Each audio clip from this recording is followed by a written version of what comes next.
Hello, darlings, and welcome back to Diva Deep Cuts, where we uncover all the best songs you've never heard by the great divas of today and yesterday. I am your host, Ben, and thank you so much for watching on YouTube or listening on Spotify or wherever you get your podcasts. So today, we are continuing with part 2 of Taylor Swift's very long new album, The Tortured Poets Department. Between a bunch of other new releases that were coming and life in general, I just haven't had a chance to get around to it yet, but the time is finally here, and let's just dive right in. So, the second part of this album more of it was produced by Aaron Dessner, who Taylor Swift worked with a lot on Folklore and Evermore, for her more acoustic ballad type work over the past couple of years. So, whereas the first part of the Tortured Poets Department, the standard edition of the album, was largely with her longtime collaborator Jack Antonoff, the second half is mostly Aaron Dessner. There's a few tracks between each version that were not, but in general, those are the two primary people she worked with on the record as a whole. And so I have some general notes about the whole version. I really think this second half of the record sounds more like Folklore and Evermore, kind of like a part 3 in that series. Whereas the first part of the album sounds more electronic, more similar to like Midnights in 1989. The back half is definitely more acoustic with more piano and guitar and live instruments. I also thought there was an emotional shift in the second half of the record, where the first part, the standard edition of the Tortured Poets Department, there were a lot of just very, vengeful, sort of ugly, nasty emotions across a lot of the songs, whether it was So Long London, The Smallest Man Who Ever Lived, Who's Afraid of Little Old Me, Florida. So there was a lot of things that kind of if you're tying into the emotions that Taylor Swift is conveying, makes everything feel tighter, maybe puts a knot in your stomach, or you feel your neck and shoulders tense up, and you can feel that. And on this part of the record, I feel like there's a release from all of that after the Clara Bow is kind of the midpoint transition, and once we get into the Black Dog, everything on the second half, to me, it's more of a depression, burnout, sadness kind of record, where she just feels sad and resigned to her reality rather than all of those emotions that we got on the first half. And there's I think a loose 5 stages of grief going on here, where the first half definitely seems to have more of the anger and denial, and the second half has more of the bargaining and the depression. I don't know. I wouldn't say necessarily there's a lot of acceptance on this record as a whole. But yeah, this is more the bargaining depression stages in this back part. So let's see. What are some of the things about songs in particular that I wanted to talk about? Well, on the whole, also, while it is well written and solidly produced, a lot of the songs, to me, when I said it sounds more like Folklore and Evermore, some of them feel like things that were from the vault from those records that maybe should have remained in the vault. That I would definitely, if I were trimming this down to make my own version so that it was not 31 tracks long, I would cut more from this back half, and I'll get into that as I talk through each track. But yeah, so it's not bad. Taylor Swift has very high standards, especially when it comes to songwriting and storytelling. So it's still better than a lot of the generic music that other people put out, but I think it could have used some trimming. I think making this album 20 tracks like the 3 a.m. edition of Midnights would have been a better decision, in my opinion, and then just picked 1 or 2 songs as from the vault bonus tracks later on, and maybe leave some of these on the cutting room floor. So, all right, stepping through the tracks. The Black Dog is not one that I think should be left on the cutting room floor. I think it's excellent. I really love the story It's so, you can tell when Taylor Swift is at her best because the imagery in the song starts playing in the mind like a movie in the best of her best songs, and that's what the Black Dog does. Like, you can visualize her sitting at home watching her ex's location, seeing him at the Black Dog, and then flash to a scene of him in the Black Dog seeing somebody else, and then all of the different scenes in the lyrics playing out. So I just think it's excellent, and I really love the surprise switch when she gets to the word "old habits die screaming," and then there's like the pounding piano and this bigger production that just like lasts for that word, and then it goes back to this more acoustic number, and then there's a turn at the end where that doesn't happen. Instead, the last screaming is just like barely a gasp coming out of her throat, and it's quite excellent, like production and songwriting wise. And that one is actually a Jack Antonoff production. He did that, and the next one, I'm Gonna Get You Back. And then I think the only other one that he did was I Look in People's Windows. So I'm Gonna Get You Back. It's fine. I would probably cut it. Like, it's catchy. It has a sort of like 1989 vault track kind of feel in the production because of the Jack Antonoff's work again, I think.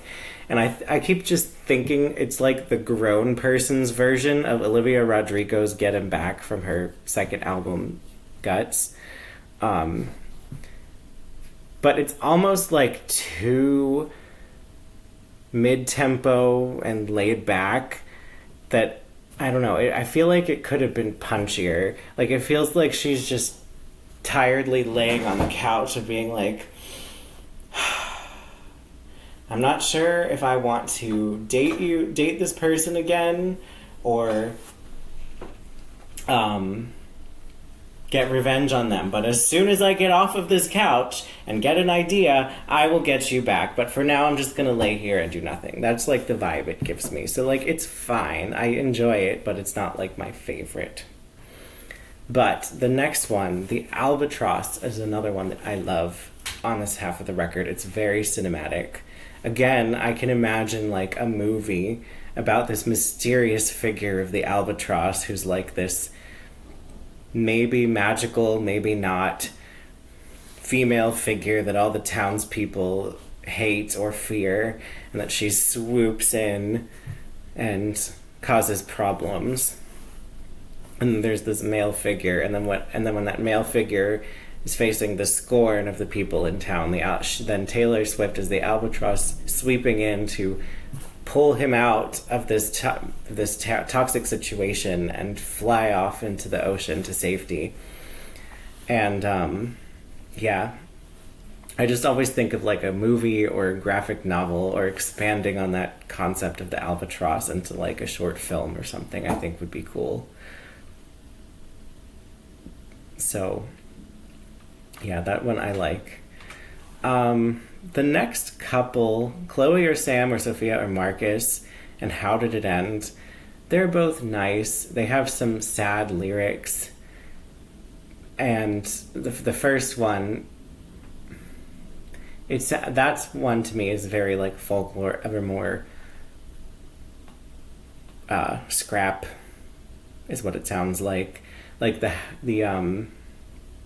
and you just watched it happen, and I just watched it happen. Hook sticks in the head, but I also don't find myself going back to this one outside of a full listen of the record.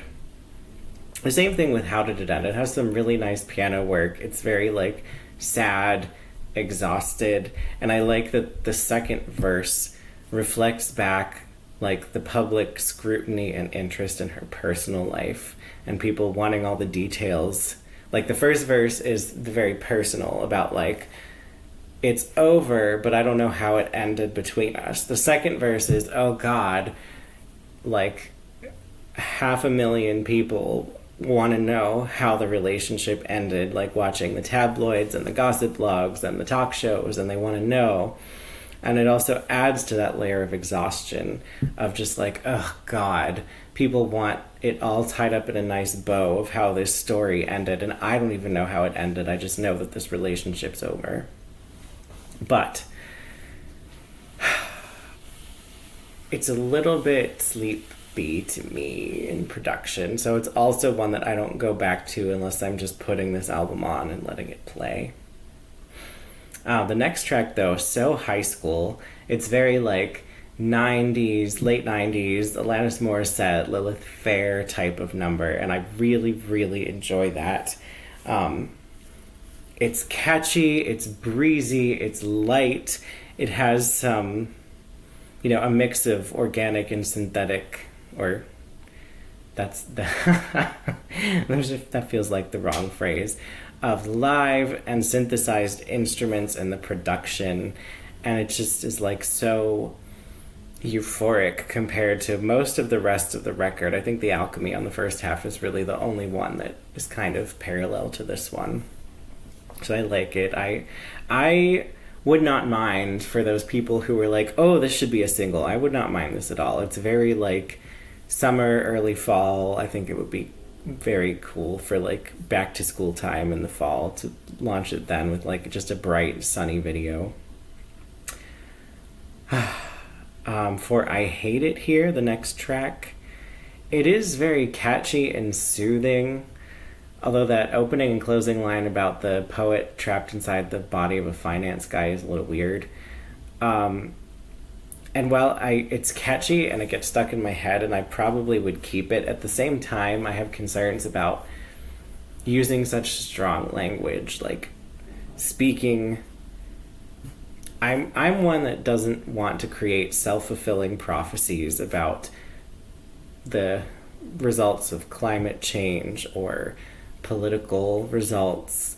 I don't want to like speak catastrophes into existence. So I have feelings about her using the word hate. I get that it's only one syllable, it's very pithy, it fits better into like a lyrical pattern, but I personally wouldn't put that out there. But aside from that, I do really like the song. I think it's very soothing. Like it almost feels like a lullaby that can kind of like calm you despite talking about things being difficult in the world. The next track is Thank You, Amy. And I like the song. It's, again, it's better than decent. It is quite a good story put together from beginning to end. I kind of wish that she had not capitalized the K, the I, and the M to imply that it's about Kim Kardashian. I think it would have actually worked better if she had not done that and stayed true to the line near the end where she says, and I changed your name and any real defining clues. I kind of wish she would have done that and not capitalized it. Like, I get it for the drama, for the clicks, for feeding the fans and the haters and, continuing to capitalize and lead into, it's almost like promotion for Reputation, Taylor's version, to do that, since that album was inspired by the drama of the edited phone call that Kim Kardashian put out there that made Taylor look bad. Like, I get it from a marketing standpoint. I just think it's, I don't know, tacky. I think the song would have had more impact without knowing who it was about. Anyway, the next track is one of my favorites on this part. It is a Jack Antonoff production, as I said. I Look in People's Windows. The orchestration and the composition is just beautiful. There's a mix of like suspense and exhaustion. It has a very wintry vibe. Like you can imagine Taylor Swift like wrapped up in warm clothing as it's like lightly snowing and she's wandering about the city looking in people's windows. And I don't know, it seems like vaguely creepy on the surface, but then there's the part where it's like self-aware in the second verse, and it's more like just about, I think, seeking like some form of closure or like one more morsel because of not being over a person. And I just think it's a really beautiful number. All right, now we get to the prophecy. This one is also very folklore evermore. It is a catchy hook. It's like, again, with that exhausted, like, oh, I'm so tired, I'm so burnt out, I'm so sad.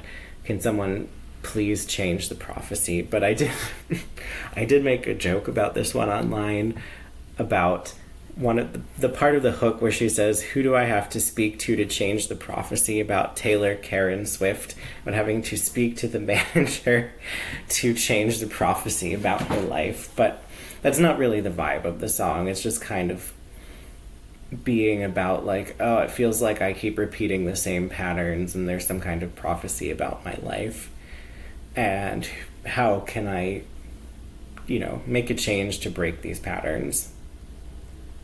So, and I can't, goodness, I can't imagine Taylor Swift trying to find a therapist. Like, when you're that famous, how to find somebody who's willing to work with you on your personal life and your own personal work and not just be starstruck, but also be able to empathize with the unusual and isolating pressures of being so famous. So, yeah. Anyway, the next couple are where we get to some that I would definitely cut. Cassandra is fine, but the opening piano sounds almost exactly the same as Mad Woman from Folklore. And I think Mad Woman has a stronger story with the more biting lyrics about Scooter Braun and his wife and Scott Borchetta, whereas Cassandra is just this vague, like, Taylor Swift casting herself as similar to Cassandra, of giving warnings and no one listening to her and feeling connection to that mythological character. But it feels very been there, done that to me when there are similar songs on Folklore and Evermore that I think capture the situation better and are more specific and better constructed. Whereas this one is just kind of there, and it sounds like treading water instead of taking a step forward. Kind of similar for Peter. It's sung from the perspective of Wendy from Peter Pan. And while I've liked Taylor's other narrative songs, whether it be The Albatross, The Last Great American Dynasty, The Cardigan August Betty Saga, those kinds of ones that tell a story that's not hers necessarily, this one just doesn't land for me. Like, it's sweet and it's nice, but I'm just, after Cassandra and the prophecy, it just feels like the energy has kind of been drained from the album for me at this point. And so I'm just honestly getting a little bored in a way that I don't like to be when I listen to records. Like, there's nothing wrong with having slower acoustic songs, but I don't know, I just feel like it was a little bit too much all in one section of this half of the record. Then we get to the Bolter, which does lift the energy a little bit, but I don't know, I just find the lyrics kind of clunky. It's a pleasant enough song, whether it's about herself or is about this character of the Bolter who always runs from relationships before they get too deep, I'm not sure. But I don't know, the lyrics just don't feel as effortless to me as they do in top tier Taylor Swift songwriting. And again, it's more of this like acoustic balladry that's been like one after another after another after another. And I'm just like, okay, can we please be served a little more variety? Thank you. So we are almost through the record at this point, and this is the point where I'm just like, okay, this was like a marathon of acoustic balladry in this section. And then we get to Robin, which does kind of fit that, but it's really sweet. Like, the emotion and the sincerity in the lyrics and the story about a young boy just being a child and enjoying childhood, it's just really lovely to me, and it pulls me back into the record, and it's really, just really sweet. And then we are at the end with the manuscript, which isn't a particularly long song. It's a nice, succinct closer. It feels like, conceptually, especially with the name, the Tortured Poets Department, calling the final track the manuscript feels fitting to me. I don't know. The song itself is one I'm not sure I would keep if I were paring this down to a 20 song version, which to say 20 songs is a pared down version, I realize is truly something. But I think it ties up the concept in a nice bow, and is it like a nice soft gentle landing for the record that's like, okay, I have tied up this tumultuous period in my life. All that's left is the manuscript, and I have been healing and moving on from this, and now I'm in a new space. So it's a nice closer. And it is amusing to me that some of the versions that got 17th bonus tracks before we knew about the Anthology edition with 15 additional tracks end with the manuscript after Clara Bow. So it's just amusing to me. It's like a condenses the album down in an interesting way that maybe no one else but me finds amusing. But anyway, so yeah, that was part 2 of the Tortured Poets Department. I still like it. Taylor Swift is still an unparalleled songwriter, but I like the first half better. And wait, let me see. The ones I would keep, because I know the 3 that I would cut from the first half are the title track, Down Bad, and My Boy Only Breaks His Favorite Toys, so that gets us down to 13. So the 7 I would keep from this half of the record: The Black Dog, The Albatross, So High School, I Look in People's Windows, not Cassandra, The Prophecy, Peter, and I Hate It Here.